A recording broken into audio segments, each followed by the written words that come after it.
तो चलिए दोस्तों, आज मैं आप लोगों के लिए एक बहुत ही महत्वपूर्ण प्रश्न आया हूं। हालांकि इस टॉपिक पर मैंने पहले बहुत वीडियो बनाए हैं, लेकिन उस समय हमारा चैनल बहुत छोटा था, है ना। तो लोगों ने अगर वो वीडियो नहीं देखे हैं तो अब इस वीडियो को आप देख सकते हैं। अगर एक किसी कार्य को 12 दिन में पूरा करता है, प्रश्न को ध्यान से देखिएगा क्योंकि ये मुझे किसी ने कमेंट भी किया है, और ये प्रश्न अक्सर जब नवोदय परीक्षा में या किसी भी कंपटीशन एग्जाम में आता है तो बच्चे कंफ्यूज हो जाते हैं, है ना। तो बिल्कुल भी कंफ्यूज होने की आवश्यकता नहीं है। मैं आपको एक ऐसा ट्रिक बताने वाला हूं, एक ऐसा सूत्र बताने वाला हूं जिसके माध्यम से इस प्रश्न को आप बहुत ही आसानी से हल कर सकते हैं। ठीक है, कैसे?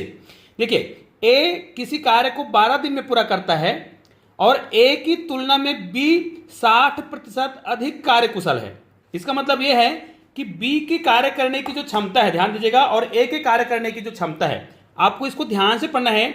ए की तुलना में, देखिए, ए की तुलना में बी 60% अधिक कार्यकुशल है। मतलब यहां पर अगर दोनों की कार्यकुशलता का हम तुलना करें तो बी अच्छा कार्य करता है, क्योंकि बी जो है ए से 60% अधिक कार्यकुशल है। इस बात को याद रखना है कि कौन ज्यादा कुशल व्यक्ति है। ठीक है, तो इसमें ये याद रखना है कि बी जो है ज्यादा कुशल है ना, क्योंकि वो 60% अधिक कार्य करता है।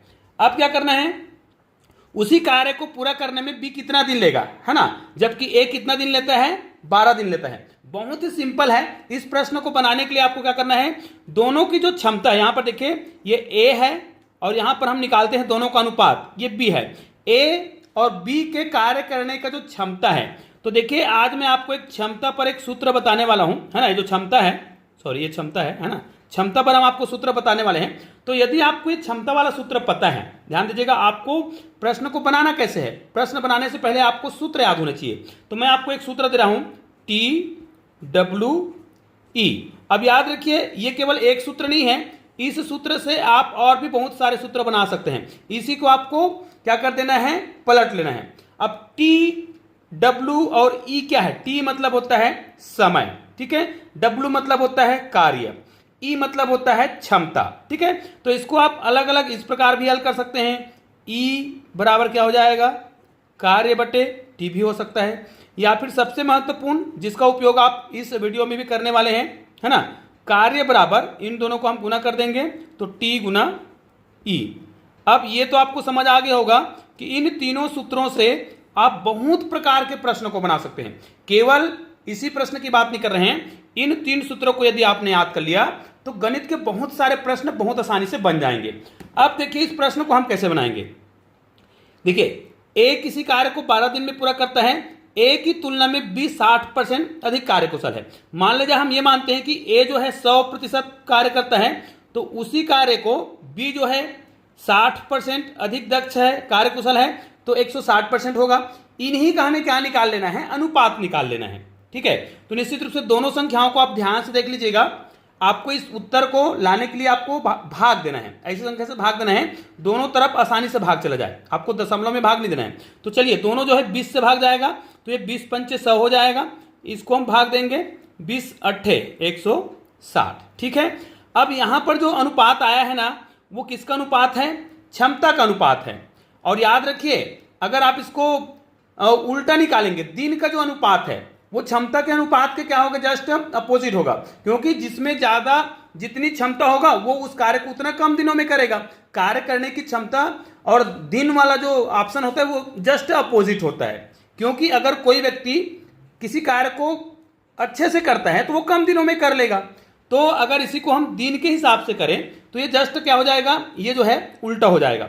और अगर आप इसको इससे मतलब नहीं रखना चाहते हैं, आप डायरेक्ट उत्तर लाना चाहते हैं, तो आपको क्या करना है, इनमें से किसी एक का, ध्यान दीजिएगा, जैसे मैं ए का, यहां पर देखिए ए का मैं क्या निकालना चाहता हूं, यहां पर देखिए क्षमता हमने निकाल लिया है, 5 और 8 दोनों का अनुपात निकल चुका है।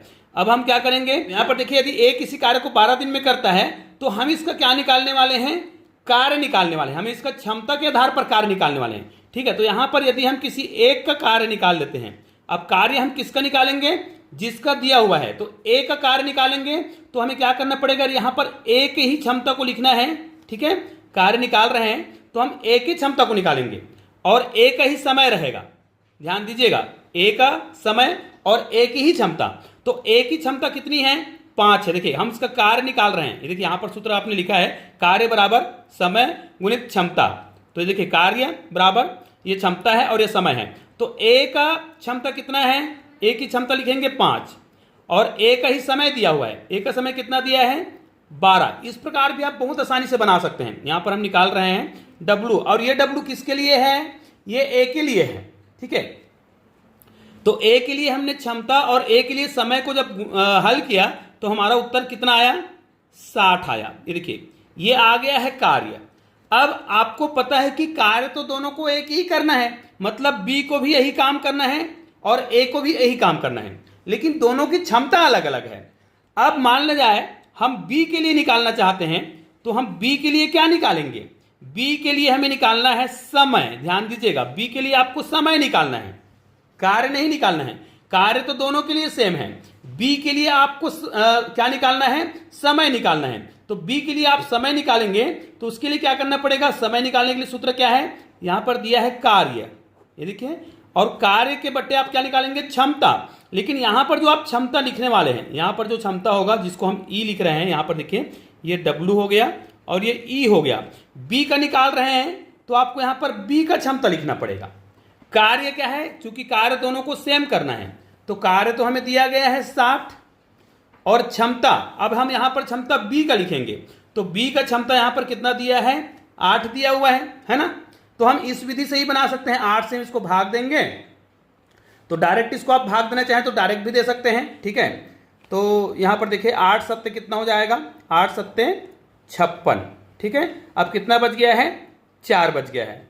अब ये भाग तो जाएगा नहीं है ना, तो हम क्या कर देंगे इसको, अब चूंकि इनको अगर हम भाग देना चाहें तो ये आधा, देखो यहां पर कितना बचा है 4 बचा है और नीचे में कितना बचा है 8, अर्थात वो आधा होगा। ठीक है, इस प्रकार भी आप कर सकते हैं। तो इसको हम 1/2 भी कर सकते हैं क्योंकि वो आधा है, ऊपर में 4 बचा है ना। देखिए इसको मैं आपको एक बार और समझा देता हूं, ध्यान दीजिएगा। यहां पर हमें निकालना है 60/8।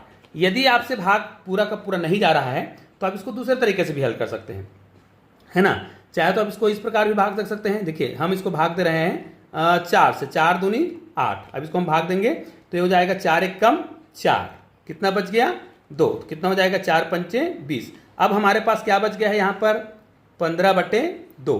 अब 15/2 को भाग देना है। देखिए तरीका वही है, अगर समझना है तो मैं आपको और सरल करके बता रहा हूँ। इसको भाग देंगे तो कितना बार भाग जाएगा, देखिए 2 1 कम 2, 2 सत्ते 14, ऊपर में कितना बचा 1 बच गया है, और 1 बच गया है मतलब यहाँ पर क्या हो जाएगा 2 से और भाग देना पड़ेगा, अर्थात 7 है ना, सही 1/2।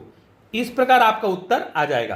तो निश्चित रूप से आपका जो ऑप्शन यहाँ पर दिया होगा उनमें से ये वाला ऑप्शन बिल्कुल क्या है राइट है। तो निश्चित रूप से आपको बहुत आसानी से समझ आ गया होगा। तो इस वीडियो को अधिक से अधिक शेयर जरूर करिएगा। चलिए मिलते हैं एक और बेहतरीन वीडियो के साथ, तब तक के लिए जय हिंद जय भारत।